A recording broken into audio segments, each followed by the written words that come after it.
Je m'appelle Albert Roger, je suis sociologue et j'ai été invité gentiment par Attac et la Ligue des droits de l'homme à parler de désobéissance civile. Il m'est arrivé souvent de faire des conférences sur la désobéissance dans des facs de droit parce qu'il y a des juristes qui sont très intéressés par cette question-là. J'en connais quelques-uns qui travaillent bien là-dessus.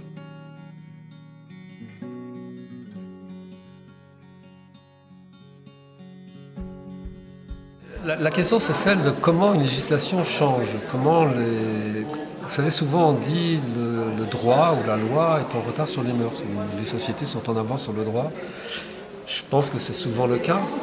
C'est souvent le cas. Par exemple, on peut prendre le cas dont on parle ce soir, l'urgence climatique, où il y a beaucoup de gens qui disent que la société est beaucoup plus prête à prendre des mesures que ce que les gouvernements croient. C'est-à-dire que les gouvernements sont frileux en pensant qu'ils vont perdre des élections, en faisant, je ne sais pas, une proposition sur le diesel. Et puis, voilà, ils sont frileux, ils ne veulent pas avancer. Et d'autres leur disent, mais non, mais la société est tout à fait prête, si les mesures sont justes, à avancer avec vous.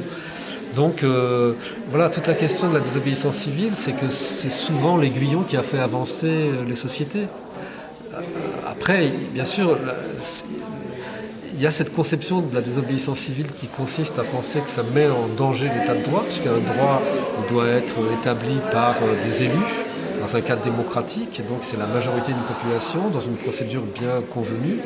Et du coup, une loi, c'est ce que la représentation nationale a dit que ça devait être. Donc si c'est la rue qui vient pour dire ben non, la loi n'est pas bonne, ça gêne certainement des gens très très légalistes.